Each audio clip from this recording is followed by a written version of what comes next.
Hello, everyone. This is Dale Cantrell with Rainbow Holiness Church, wanting to bring you a Start Your Day Off Right series video for November the 8th. My quote is, a ship is safe in harbor, but that's not what ships are for. My story is what really matters in life. Mexican fisherman meets Harvard MBA. What really matters in life? A vacationing American businessman standing on the pier of a quaint coastal fishing village in southern Mexico watched as a small boat with just one young Mexican fisherman pulled into the dock. Inside the small boat were several large yellowfin tuna.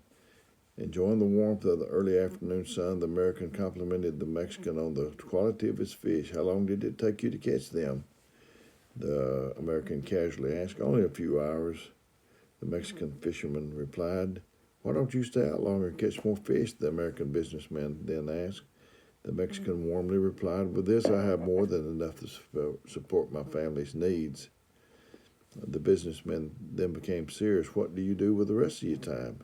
Responding with a smile, the Mexican fisherman answered, I sleep late, play with my children, watch ball games, take a siesta with my wife. Sometimes in the evening take a stroll in the village, see my friends, play the guitar, sing a few songs. The American businessman impatiently interrupted, look, I have an MBA from Harvard, and I can help you to be more profitable. You can start by fishing several hours longer every day. You can then sell the extra fish you catch. With the extra money, you can buy a bigger boat. With the additional income that larger boat will bring, before long you can buy a second boat, then a third one, and so on until you have an entire fleet of fishing boats. Proud of his own sharp thinking, he excitedly elaborated a grand scheme which could bring bigger profits. Then, instead of selling your catch to the middleman, you'll be able to sell your fish directly to the processor or even open your own cannery. Eventually, you could control the product, processing, and distribution. You could leave this tiny coastal town, village, and move to Mexico City or possibly Los Angeles and New York City, where you could even further expand your enterprise. Haven't ever thought of such things, the Mexican fisherman says, but how long would this take? After a rapid mental calculation, the Harvard MBA pronounced probably 15, 20 years, maybe less if you work really hard. And then what, senor? Asked a fisherman. And, well, that's the best part, answered the businessman with a laugh. When the time is right, you could sell your company stock to the public and become very rich. You could make millions, really. What would I do with it? Asked the young fisherman in disbelief. The businessman boasted, then you can happily retire with all the money you've made. You can move to a quaint coastal village where you can sleep late, play with your grandchildren, watch ball games, and take siesta with your wife. You could stroll to the village in the evening where you could play the guitar and sing with your friends all you want. The Mexican says, already doing that, senor. The moral of the story is, know what really matters in life, and you may find that it's already much closer than you think.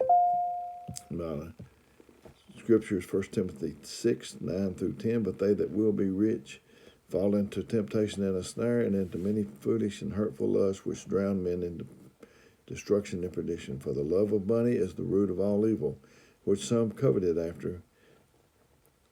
while some coveted after they have erred from the faith and pierced themselves with many sorrows. My humor, I hope it's humor to you, is a personal story that happened when I was probably a teenager or whatever. My brother Dwayne, which passed away in August of 2019, he was some more character. And we had two smaller brothers. They must have been like 7 and 5 or something like that. I don't really know. And Dwayne was outside, and there was a car that backfired, or someone shot some fireworks. I don't really remember which. I think the car backfired. And Dwayne came in, and those two little boys was in the living room. One of them was sitting on the couch, I think, and Dwayne said, well, boys, that's it. There won't be any Easter this year. I took care of that.